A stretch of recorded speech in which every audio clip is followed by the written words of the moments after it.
everyone, Poor Cynic here with Tyrant Reviews, and this is Giant Boulder of Death by Adult Swim. This is sort of an endless runner type of game mixed in with a lot of rampant destruction and general silliness. And it's not really all that good. It's compared to other endless runners, it's actually kind of dull. It lacks the sort of randomization that you see in other endless runners whenever you start up a new session. There's a little bit, but it's definitely very limited. Plus, there are just some other issues I had with it that kept me from really enjoying it. The music, for one. I found the music to be really obnoxious after only a short period of time. Other people may disagree. You can sort of hear it in the background right now.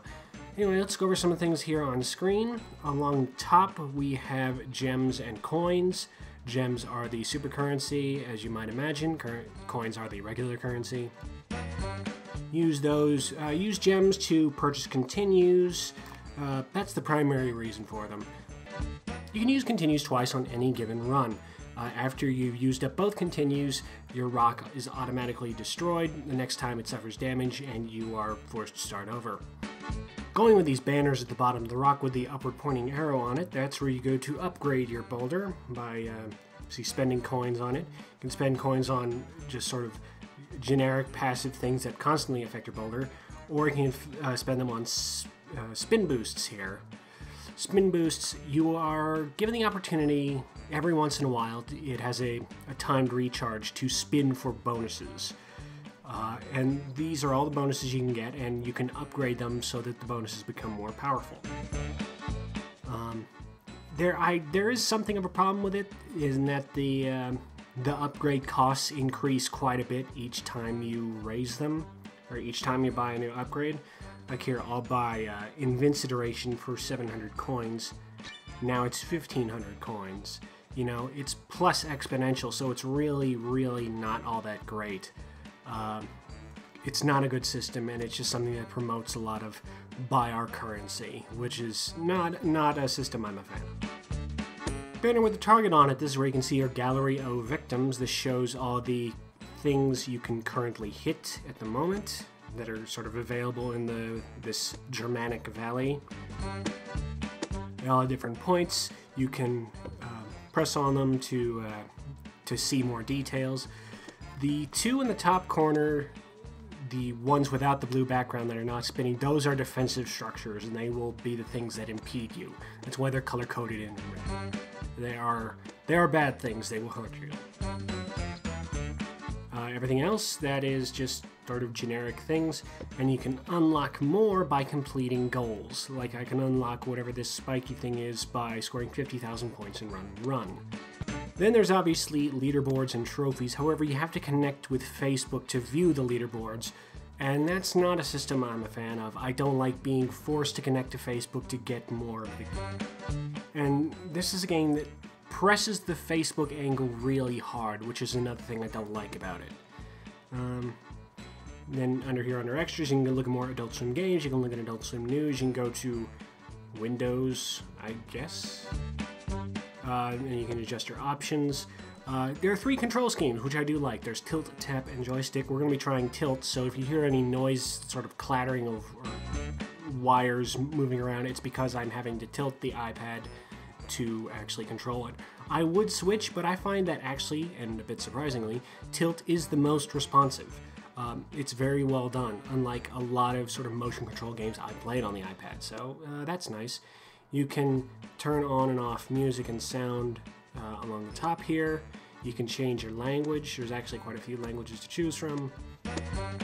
So let's jump right in now. We're gonna tap to play, and we're gonna get our free spin, see what our bonuses are. You see our next free spin is in 10 minutes. Right now we have gems appear 25% more often. Gems will very rarely appear in the world itself. You can respin for a gem. You can see there are 30% less spikes in the game, which is always good. There's always, and there's 10% bigger invinciboulders. Invinciboulders are the very brief invincibility state, as it sounds. And you can spend gems to max these to their primary potential for the brief period you have them. And hold a head start, that's not at all useful, really. Just a way to get more of your money, and now we are on our roll here. See, the design aesthetic is almost Minecraftian, but obviously enough to have a difference. I see my invincible meter is rising, and there we go. Now I can plow through anything, even spiked stuff, defensive stuff. Now, surprisingly, there is a story to this. It doesn't really have much of a point, but basically, you're a Boulder, obviously. Your Boulder girlfriend was turned into a statue by the Meisterburger of this vaguely Germanic village, and you are out for revenge, and that is a pile of sheds with geese on them. Bit silly, but we'll run with it, game. Destroy your giant tank thing, and keep rolling. Keep rolling, rolling, rolling, rolling. Keep rolling, rolling, rolling, rolling.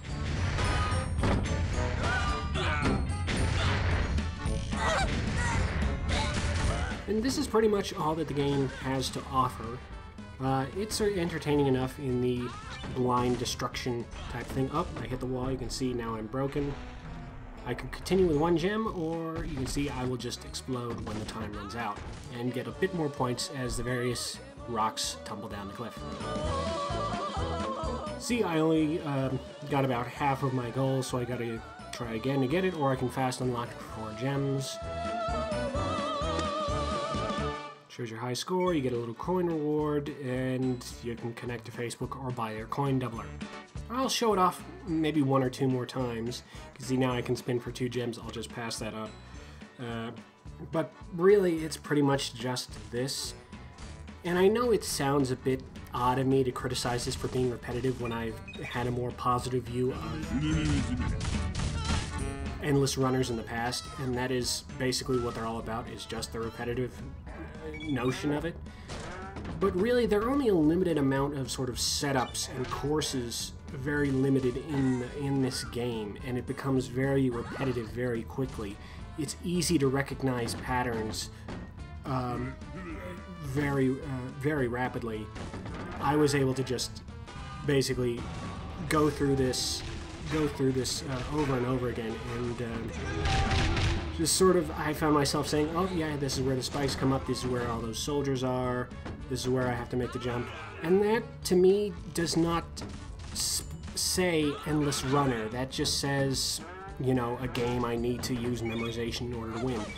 For me, the joy, the fun in Endless Runners is that it's different each time, or different enough that it provides a substantial challenge. I missed a gem over there. Oh well. Stupid homing mines, leave me alone. Okay, bit of odd wonky physics there. I climbed up the tank. That is another problem. The physics are a bit off in this game at times. But, you know, if you like sort of the crazy, silly destruction, then you'll probably like this game. Me, I can take or leave it. The wanton destruction is fun, but I need something a bit more than that after, you know, the initial burst of catharsis wears off. Catharticness. What was I thinking? And because otherwise this is just sort of, you know, samey. There's not much to distinguish it. Oh, and I'm hit. Well, let's just use a gem. Let's keep going.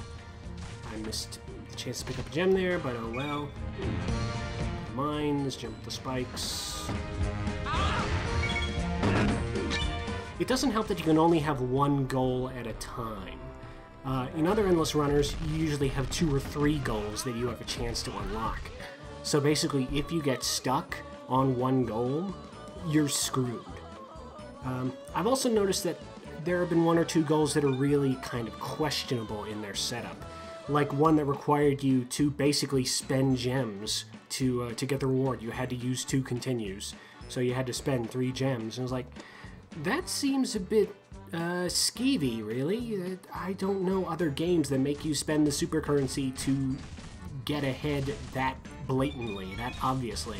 I mean, obviously it happens, but it just sort of shocked me how obvious it was.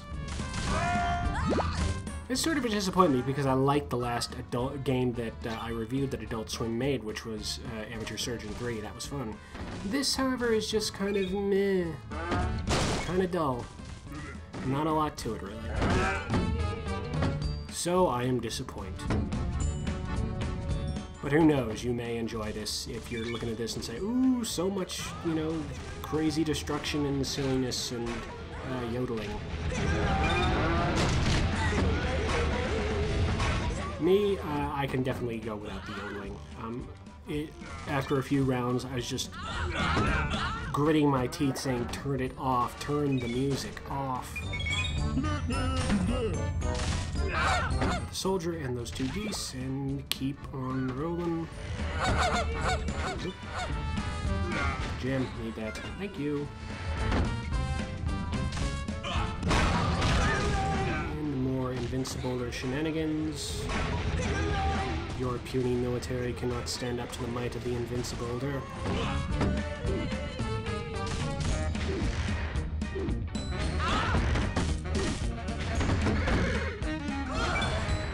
But as I mentioned before, or sort of alluded to before, one of the things I really do like is how responsive this tilt control is. It's far more responsive than any tilt control really I've used before on an iPad game. Even some of the flight simulators, it's just so clumsy in comparison. Well, this just feels up. I can just go this way, go that way, and it's all working out pretty well. Up. What the heck? I'll spend the gem. I should have held off because I am nowhere near close enough getting the goal. So basically that was a waste of gems, but what the heck. Take that, spikes. You got nothing on me.